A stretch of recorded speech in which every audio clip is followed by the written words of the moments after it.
So thank you very much for attending. You know, I hate to finish all the session with a negative note, but I will not.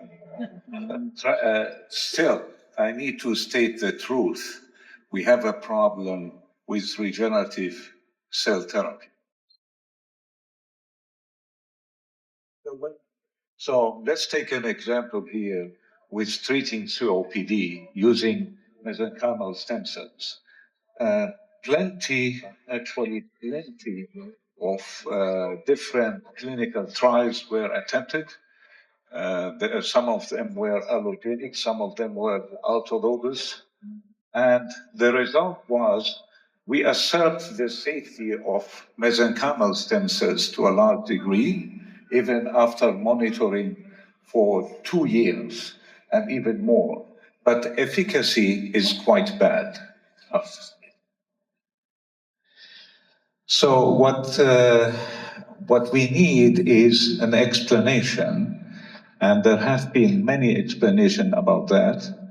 People explain that through low engraftment, cell death, source of cells, dose and timing, patient severity of disease, and difficulty in delivery. Now, they say if you know the problem, you're almost there. In fact, I hope so. We are. The fact is, there has been more than 1,600 clinical trials using mesenchymal stem cells. And mesenchymal stem cells discovered in 1991 were described as a magical medicinal cell. So this is the top of what we have in adult stem cells. Okay, only 70 to 90 came to phase 3. From these more than 1,000 attempts, we have only 12 products recognized worldwide, only 1 in the United States. So, what's the problem?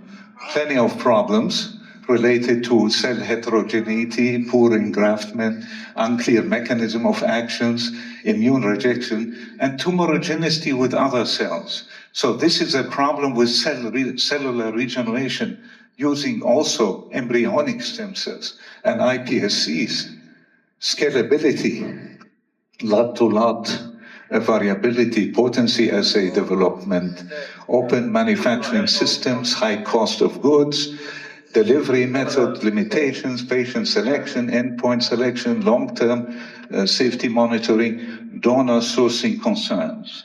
So how long do we need to do the same thing and repeat the same thing instead of moving to another cell?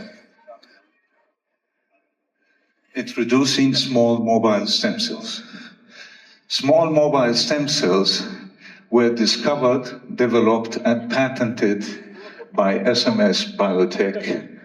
That company actually promises a lot, a significant solution, a revolutionary solution, because the cells are robust, they proliferate and scale up, they small in cell size, fast motility, robustness and sturdiness, native to peripheral blood. That's where they are isolated from, and they have deficiency in major histocompatibility, strong cell-to-cell binding, not seen in any other stem cell, and selective cell binding. So what does that produce? It produces allogenic off-the-shelf cell therapy, first cell therapy for major indications, and non-immunogenic, anti-inflammatory, multi-targeting for an orchestrated tissue regeneration. Regenerative capacity is increased, so the end product is actually the host, the patient tissue. There is no introduction of foreign tissue, and there is easy and localized administration and economic storage. Just to give you an idea, these cells survive refrigerated temperature for 26 days. Which human cell can do that? None. None. So our first target was COPD, major unmet need. But we have other targets. In addition to other pulmonary diseases, we have cardiovascular system, we're targeting small vessel disease, we're targeting wound healing, cosmeceuticals, and other diseases, especially orthopedics. And so far, with splendid success. So, we have a bottleneck, it's called safety, potency, scalability, targeting, engraftment, and survival. That has been a headache for cell therapy in general. SMS cells has none of these bottlenecks. The cells are isolated from adult to human. There is no genetic manipulation required.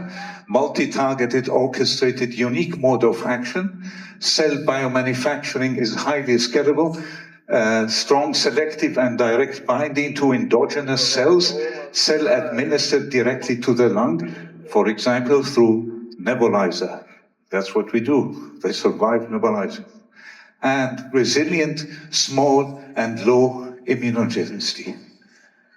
When we compare the SMS cells with other cells, other adult stem cells, embryonic stem cells, iPSC, we see in these cells the safety of adult stem cells and the advantages of embryonic stem cells in terms of proliferation and scalability. But we see more than that. We see resilience and small size. Resilience meaning these cells survive hypoxic, pH adversive conditions within the intra-articular space. They can do that. They survive nebulization. They survive refrigeration. And when we compare the mesenchymal stem cells with small mobile stem cells, there is no comparison at all. So I'm not going to go through it. These are the stem cells, the SMS cells, coming out of the capillaries, attaching strongly to mesenchymal stem cells from the lung and stimulating their proliferation. There is no other stem cells that targets another cells and bind to it. This is what they do, not just with mesenchymal stem cells, but with many other cells that are key to the regeneration of tissue. What we have here is an endogenous cell therapy. That means the SMS cells activate and stimulate endogenous cells, and the result is a tissue that is completely compatible with the tissue of the patient. No rejection, nothing of that sort. So this is a patented a platform technology. We obtained 7 patents worldwide, and we're filing more. So it's not just binding, it's not just stimulation of proliferation, it is actually decoding regeneration. So how does it do that? It actually, after binding, changes the activity of the genes. What we have is a targeted multi-gene activity modulation by SMS cells to other genes that are key to the development and repair of the tissues. And it happens through multiple pathways. Like, for example, here we see the first one is inflammation. Multiple pathways are inhibited. Fibrosis, multiple pathways are inhibited because biology tricks us. When we use a small molecule, there is another pathway that circumvents what we do, and then the drug fails. The cells know that, and that's why they inhibit or stimulate multiple pathways to ensure the outcome. And that includes different aspects that are critical to regeneration. We're talking about countering apoptosis, countering blood vessel permeation, countering vasoconstriction. In this case, it's the interaction of SMS cells with alveolar type 2 cells, a key parenchymal cell, a progenitor cell of the lung that is known to be essential for the repair. These cells will bind to alveolar type 2 cells, will not bind to alveolar type 1 cells, because they know what to do and where to do it. It teaches us about regeneration because it's a native process. We're not genetically engineering, coercing the cells. The cells are actually doing something that has been done for millions, maybe, of years. Now, what else they do that is obvious is the extracellular matrix from these SMS cells is the only extracellular matrix in the world that is able to convert endothelial cells de novo into large vessels that are visible to the naked eye. This is how strong angiogenic the extracellular matrix of SMS cells. This is potency, and that is maintained after 27 passages. Where do you see that in any other adult cell?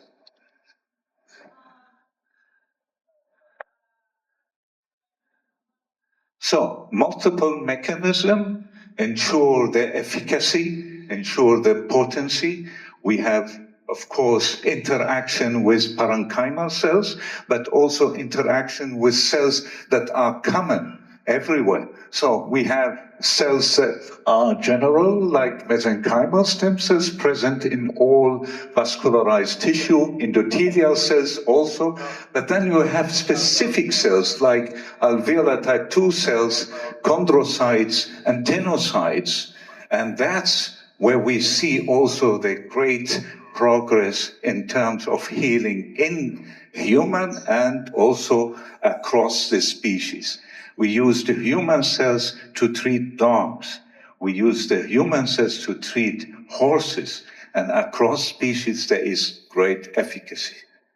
So, secretion of matrix, but there are also other mechanisms which I refer to the patterns that describe something more like a tissue remodeling and structuring, which I don't think the world is ready yet to understand.